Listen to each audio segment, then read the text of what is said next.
지방 소도시에 집 한 채를 3천만 원에 살 수 있다는 광고를 봤습니다. 서울 아파트 한 평값도 안 되는 돈으로 집 한 채를 살 수 있다니 솔깃합니다. 은퇴 후 조용히 살기에 딱 좋아 보입니다. 하지만 주변 사람들은 말립니다. 인구가 줄어드는 것은 위험하다고 경고합니다. 나중에 팔고 싶어도 못 판다고 걱정합니다. 대체 무엇이 맞는 걸까요? 인구 감소 지역의 주택은 기회일까요? 아니면 피해야 할 함정일까요? 오늘 이 이야기를 끝까지 들으시면 여러분 스스로 판단하실 수 있게 되실 겁니다. 58세 정수 씨는 작년에 과감한 결정을 내렸습니다. 경기도 외곽에 살던 집을 팔고 강원도 소도시로 이사한 것입니다. 정수 씨가 산 집은 놀라울 정도로 저렴했습니다. 경기도 집을 판 돈의 3분의 1도 안 들었습니다. 마당에 있는 단독주택이었고 주변 환경도 조용했습니다. 주변 사람들은 정수 씨를 말렸습니다. 그 동네는 인구가 계속 줄어든다고 했습니다. 젊은 사람들이 다 떠나고 노인만 남았다고 했습니다. 집값이 계속 떨어질 것이라고 경고했습니다. 하지만 정수 씨에게는 나름의 계산이 있었습니다. 정수 씨는 이미 은퇴했습니다. 자녀들도 독립했습니다. 정수 씨 부부만 살면 됩니다. 큰 도시가 필요 없었습니다. 오히려 조용한 곳에서 여유롭게 살고 싶었습니다. 무엇보다 집을 사고 남은 차액으로 노후 자금이 충분했습니다. 이것이 정수 씨의 전략이었습니다. 1년이 지난 지금 정수 씨는 만족하고 있습니다. 생활비가 적게 듭니다. 물가도 저렴하고 집 유지비도 거의 들지 않습니다. 공기 좋고 조용한 환경에서 텃밭도 가꾸며 삽니다. 정수 씨는 집값이 오르지 않아도 상관없다고 말합니다. 팔 생각이 없기 때문입니다. 여기서 여생을 보낼 계획입니다. 하지만 정수 씨도 불안한 점이 있습니다. 병원이 멀다는 것입니다. 지금은 건강해서 괜찮지만 나이가 더 들면 걱정입니다. 큰 병원까지 채로 30분 이상 걸립니다. 응급 상황이 생기면 어떻게 하나 하는 두려움이 있습니다. 정수 씨는 건강할 때는 여기 살고 몸이 불편해지면 다시 도시로 나가야 하나 고민합니다. 55세 미경 씨는 정수 씨와 반대 경험을 했습니다. 미경 씨는 10년 전 전남 한 소도시에 집을 샀습니다. 당시 그 도시는 개발 계획이 있었습니다. 산업단지가 들어올 예정이었고 인구가 늘어날 것으로 전망됐습니다. 미경 씨는 투자 목적으로 그곳에 집을 샀습니다. 하지만 예상은 완전히 빗나갔습니다. 산업단지 계획이 무산됐습니다. 경기 침체로 공장들이 들어오지 않았습니다. 오히려 기존 공장들이 문을 닫았습니다. 일자리를 잃은 젊은 사람들이 도시를 떠났습니다. 인구가 급격히 줄어들었습니다. 미경 씨의 집값은 폭락했습니다. 샀을 때보다 절반 이하로 떨어졌습니다. 팔려고 해도 사려는 사람이 없었습니다. 매물은 많은데 수요가 전혀 없었습니다. 미경 씨는 그 집을 지금도 가지고 있습니다. 팔 수도 없고 그렇다고 살 수도 없는 애물단지가 됐습니다. 미경 씨는 10년 동안 재산세와 관리비만 냈습니다. 돌아오는 것은 아무것도 없었습니다. 미경 씨는 뼈저리게 후회합니다. 인구 감소를 제대로 보지 못한 것이 실수였습니다. 개발 계획만 믿고 투자한 것이 잘못이었습니다. 미경 씨는 이 경험을 주변에 알리며 경고합니다. 인구 감소 지역 투자는 절대 하지 말라고 말합니다. 60세 병수 씨는 조금 다른 관점을 가지고 있습니다. 병수 씨는 충북한 도시에 집을 가지고 있습니다. 그 도시도 인구가 줄고 있습니다. 하지만 완만하게 줄고 있습니다. 급격한 감소는 아닙니다. 병수 씨는 이 차이가 중요하다고 봅니다.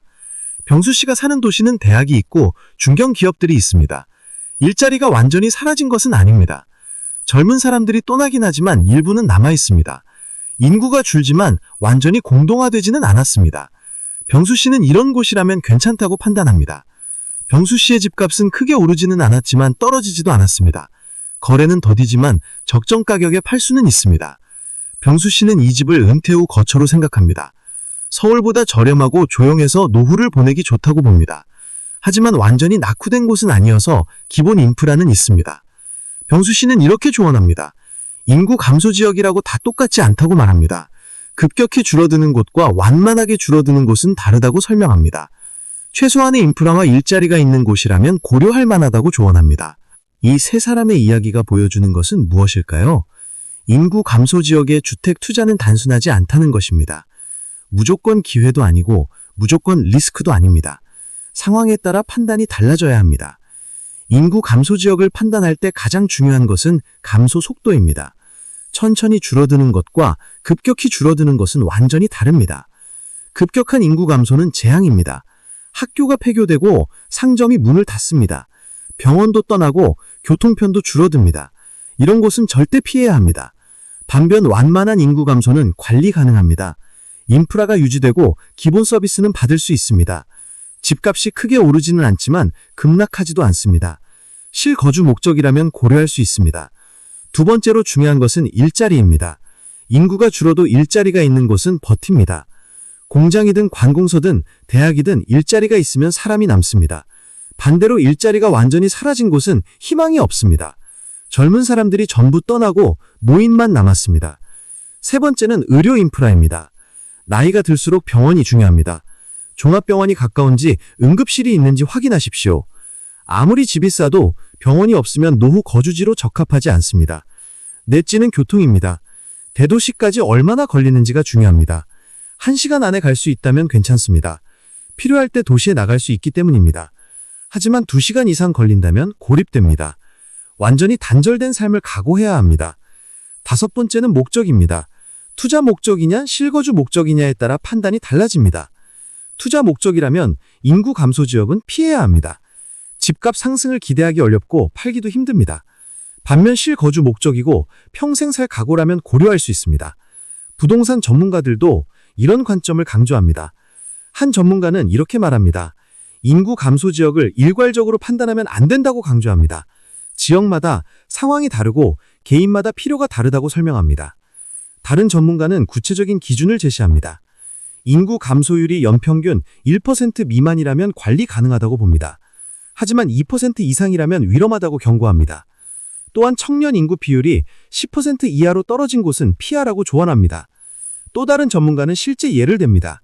같은 충청권이라도 도시마다 상황이 다르다고 설명합니다. 어떤 도시는 인구가 줄어도 안정적입니다. 대학과 산업단지가 있어서입니다. 반면 어떤 도시는 완전히 쇠퇴했습니다. 일자리가 사라졌기 때문입니다. 정수 씨의 선택은 실거주 관점에서는 성공적입니다. 저렴하게 집을 마련하고 차액으로 노후 자금을 확보했습니다. 조용한 환경에서 여유롭게 삽니다. 하지만 의료 접근성이 약점입니다. 건강할 때는 괜찮지만 나중이 걱정입니다. 정수 씨는 이제 대책을 세우고 있습니다.